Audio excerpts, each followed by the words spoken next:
Hello and नमस्कार दोस्तों, स्वागत है आपका हमारे यूट्यूब चैनल पर। और आज के इस वीडियो में हम पढ़ने वाले हैं प्रत्यागमन का सिद्धांत। प्रत्यागमन का जो सिद्धांत है उसका जो प्रतिपादक है वो है मेंडल। इसे मेंडलवाद भी कहते हैं। तो देखते हैं प्रत्यागमन का क्या अर्थ है। तो प्रत्यागमन से आशय है संतानों में माता पिता से विपरीत लक्षणों का प्रकट होना ही प्रत्यागमन कहलाता है। कैसे? जैसे लंबे के बोने एवं बोने के लंबे संतानों का पैदा होना ही प्रत्यागमन कहलाता है।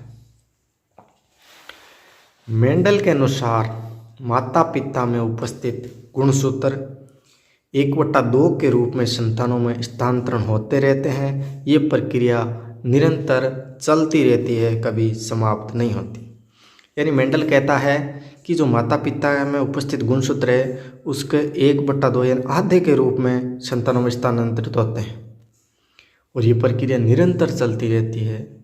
अगर प्रयोग के रूप में उन्होंने किया कि जो छोटी मटर है और बड़ी मटर और काले चूहे सफ़ेद चूहे,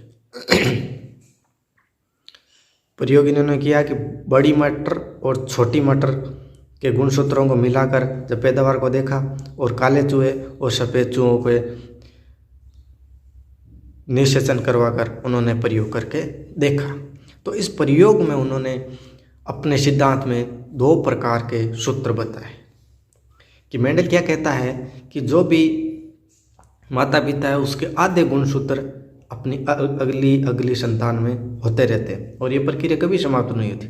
इस प्रयोग के लिए उन्होंने छोटी मटर ली और बड़ी मटर ली, काले चूहे लिए और सफ़ेद चूहे लिए। इन्होंने देखा कि गुणसूत्र का जो आधा है, आधे गुणसूत्र आगे संतान में किस तरह से स्थानांतरित होते हैं।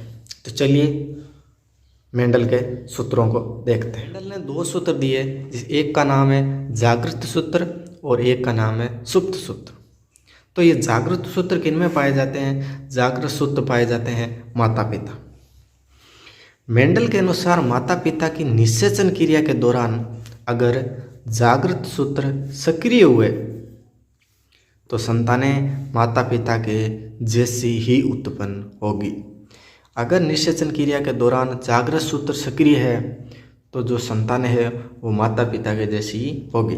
जैसे बोने के बोने, लंबे के लंबे, गोरे के गोरी संतानों का पैदा होना।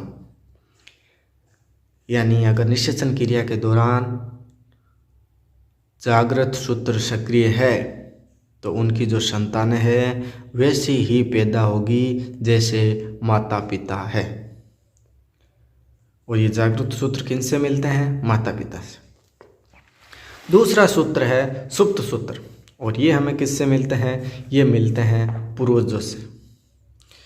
माता पिता की निषेचन क्रिया के दौरान सुप्त सूत्र सक्रिय हुए तो संतानें माता पिता से विपरीत लक्षणों की प्रकट होगी।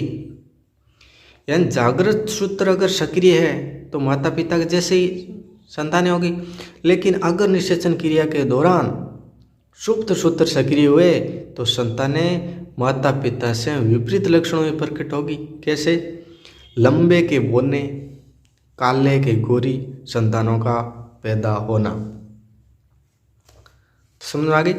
नोट: मेंडल के अनुसार प्रथम पीढ़ी के लक्षण द्वितीय पीढ़ी में प्रकट न होकर तृतीय पीढ़ी में प्रकट होते हैं, जिसका अनुपात 3:1 होता है एवं प्रत्येक तीसरी पीढ़ी में यह अनुपात 9:3:3:1 ये घटता जाता है।